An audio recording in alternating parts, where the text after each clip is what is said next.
Digital marketing মানেই হচ্ছে কিন্তু স্ক্যাম। আমি এই ধরনের পোস্ট প্রচুর দেখেছি এবং আমিও চিন্তা করে দেখলাম আসলেই ডিজিটাল মার্কেটিং মানে হচ্ছে স্ক্যাম। কিভাবে? একটু ব্যাখ্যা করি। দেখুন, ফেসবুকে আপনি দেখবেন অনেকেই পোস্ট করে ডিজিটাল মার্কেটিং মানেই হচ্ছে স্ক্যাম বা ডিজিটাল মার্কেটিং দিয়ে স্ক্যাম করা হয়। তো আমিও চিন্তা করে দেখলাম, ঘাটাঘাটি করে দেখলাম, বিশ্লেষণ করে দেখলাম আসলেই যাদেরকে প্রতারিত করা হয়, যারা প্রতারিত হন বা যারা স্ক্যামের শিকার হন, তাদের প্রত্যেকের সামনে ডিজিটাল মার্কেটিং এর টুপটা ধরা হয়।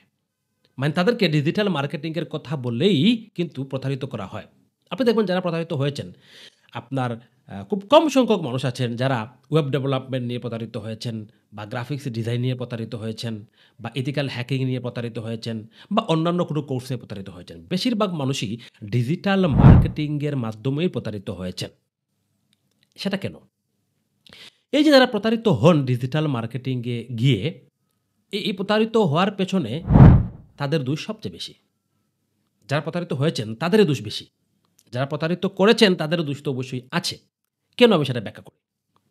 দেখুন, ডিজিটাল মার্কেটিং এর অনেক শাখা এবং অনেক প্রশাখা রয়েছে।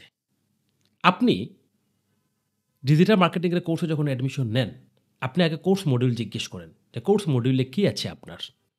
আপনি চান ডিজিটাল মার্কেটিং এর কোর্স মডিউলে Facebook অ্যাড থাকুক, Google অ্যাড থাকুক, SEO থাকুক, ভিডিও এডিটিং ও থাকুক, CPA মার্কেটিং ও থাকুক, অ্যাফিলিয়েট মার্কেটিং ও থাকুক, মানে সবকিছু থাকুক।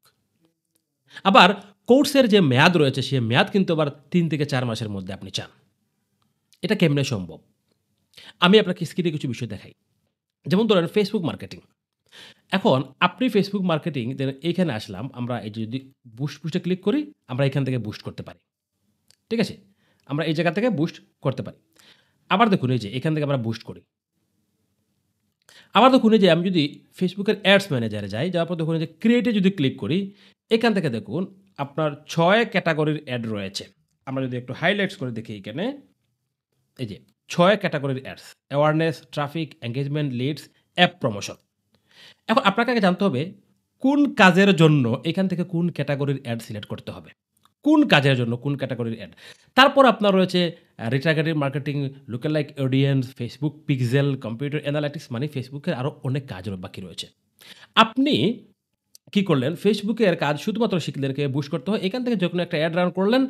আর আপনার ডলার স্পেন্ড হতে লাগলো। আর আপনি হয়তো এখান থেকে টুকটাক বুস্ট করতে পারেন। আপনি ধরে নিয়েছেন আপনি ডিজিটাল মার্কেটিং এক্সপার্ট। এই দোষটা কার? এখন আপনি ধরে নিয়েছেন আপনি ডিজিটাল মার্কেটিং এক্সপার্ট। আপনি কি করছেন? মার্কেট প্লেসে যাচ্ছেন, মেসেজ করতেছেন, কাজ পাচ্ছেন না। এই দোষটা কার আসলে? ঠিক আছে? এখন আসেন Facebook মার্কেটিং গেল। তারপর হচ্ছে গিয়ে আপনি চাচ্ছেন ওই একই কোর্সের মধ্যে আপনার অ্যাড শিখার জন্য, মানে Google Ads।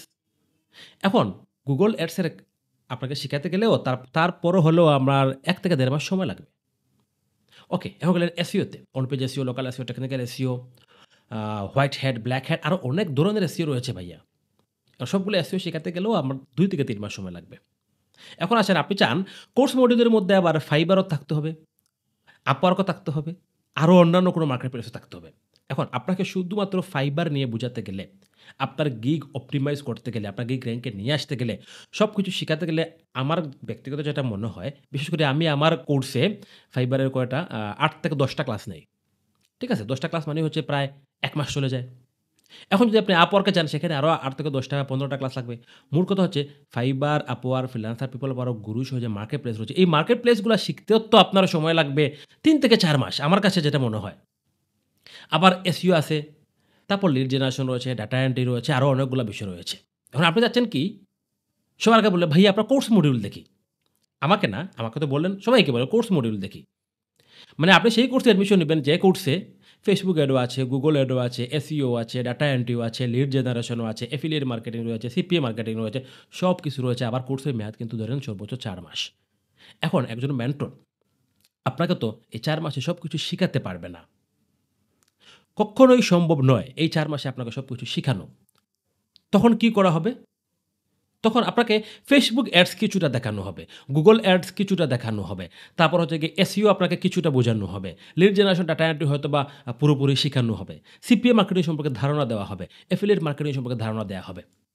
ঠিক আছে? এইজন্য আপনারা প্রতারিত হন। আর আরেকটা কারণ হচ্ছে প্রতারিতর সবচেয়ে বড় যে কারণ সেটা হচ্ছে গিয়ে যে আপনারা অনেকেই ইনকামের গ্যারান্টি চান। তখন ইনকাম কিন্তু করানো যায় এখান থেকে। যেমন হচ্ছে গিয়ে ধরুন এই যে আপনার এখানে একটা বিষয় রয়েছে প্যানেল। এই দেখুন, এই যে প্যানেল রয়েছে, এই প্যানেলগুলা কি? এই প্যানেলগুলা হচ্ছে গিয়ে এসএমএম প্যানেল। এগুলা দিয়ে Facebook এ লাইক দেয়া হয়, ফলোয়ার দেওয়া হয়, YouTube এ লাইক, ভিউ দেওয়া হয়, TikTok বা যত ধরনের সোশ্যাল মিডিয়া রয়েছে সবগুলাতে কিন্তু লাইক, ফলো, ভিউ এগুলা দেয়া হয়। তো আপনাকে শর্টকাট ইনকামের জন্য এগুলা শিখানো হয়। আপনি কি করলেন? এগুলা দিয়ে ক্লায়েন্টের Facebook এ ফলোয়ার বৃদ্ধি করে দিলেন, YouTube এ সাবস্ক্রাইবার বৃদ্ধি করে দিলেন। এই যে এটাই হচ্ছে একটা স্ক্যাম। ঠিক আছে? তো এই স্ক্যামটা আপনাকে কেন শেখানো হচ্ছে? কারণ আপনি নিজেই ইনকামের গ্যারান্টি চাচ্ছেন। আচ্ছা, তাছাড়া আরো কিছু কাজ রয়েছে যেমন ধরেন আপনার আ ভিডিও দেখে ইনকাম করা, কোনো সফটওয়্যার ডাউনলোড করে ইনকাম করা, কোনো কিছু আ ইনস্টল করে ইনকাম করা, কোনো কোথায় ক্লিক করে ইনকাম করা, এইগুলাও কিন্তু হয় এবং এইগুলারও নাম কিন্তু ডিজিটাল মার্কেটিং দেয়া হয়েছে। এইজন্য এই ডিজিটাল মার্কেটিংকে মানুষ স্ক্যাম মনে করে অনেকেই। আপনি গ্রাফিক্সে গেলে ওই যে ক্লিক করে ইনকাম করে এটা পাবেন না। তারপর আপনি যদি ওয়েব ডেভেলপমেন্টে যান, ক্লিক করে ইনকাম ওইটা পাবেন না। ওইটা আপনি শুধু ডিজিটাল মার্কেটিং এ পাচ্ছেন। কিন্তু অ্যাকচুয়ালি দেখুন, আপনি গ্রাফিক্স ডিজাইন শিখুন, আর ওয়েব ডেভেলপমেন্ট শিখুন, আর ডিজিটাল যাই শিখুন না কেন, দিন শেষে আপনাকে কিন্তু ডিজিটাল মার্কেটিং জানতেই হবে। আপনি গ্রাফিক্স ডিজাইন শিখলেও আপনাকে ডিজিটাল মার্কেটিং শিখতে হবে। এবং আপনি যদি মনে করেন আপনি Facebook এ পেজ তৈরি করতে পারেন, আর YouTube এর এই জায়গা থেকে এই যে এখান থেকে আপনি বুস্ট করতে পারেন বা অ্যাডস ম্যানেজারে গিয়ে আপনি হয়তোবা একটু বুঝেন এখান থেকে যেকোনো একটা অ্যাড রান করতে পারেন, আপনি ডিজিটাল মার্কেটার। না। আপনি যদি প্রপারলি ডিজিটাল মার্কেটিং না শিখেন বা আপনি যদি ডিজিটাল মার্কেটিং না জানেন, আমি মনে করি আপনি অন্যান্য কোনো ক্যাটেগরিতেও সফল হতে পারবেন না। কিভাবে আমি বলি। আমার একটা এজেন্সি আছে আপনারা জানেন যে এজেন্সি থেকে আমি যেহেতু ডিজিটাল মার্কেটার বা ডিজিটাল মার্কেটিং এর কোর্স করাই কিন্তু আমার এজেন্সিতে আমরা কিন্তু ভিডিও এডিটিং নিয়ে কাজ করি। কারণ ভিডিও এডিটিং এর ক্লায়েন্ট এখন বেশি। ডিজিটাল মার্কেটিং কাজ করি কিন্তু বেশিরভাগ কাজ আমরা করি ভিডিও এডিটিং নিয়ে। তো এই ভিডিও এডিটিং এর কাজটা আমরা নিয়ে আসি কিভাবে? ওই ভিডিও এডিটিং এর কাজটাও কিন্তু আমরা নিয়ে আসি ডিজিটাল মার্কেটিং করে। আপনি যদি ভালো গ্রাফিক্স ডিজাইনার হন, আপনার তো ক্লায়েন্টের প্রয়োজন, তাই না? ওই ক্লায়েন্টটা আপনি কোন পদ্ধতিতে নিয়ে আসবেন? ওই ক্লায়েন্টটা নিয়ে আসার জন্য আপনার অবশ্যই LinkedIn প্রোফাইল লাগবে। আপনার মার্কেট প্লেসে প্রোফাইল লাগবে। আপনার হয়তো ওয়েবসাইট লাগবে। মানে যে প্রসেসগুলো লাগবে সবগুলাই ডিজিটাল মার্কেটিং এর অন্তর্ভুক্ত। আপনি ইথিক্যাল হ্যাকিং শিখুন। আপনি যে কোনো কাজ শিখেন না কেন, web design, development, graphics design আরো অন্যান্য ক্যাটেগরির কাজ।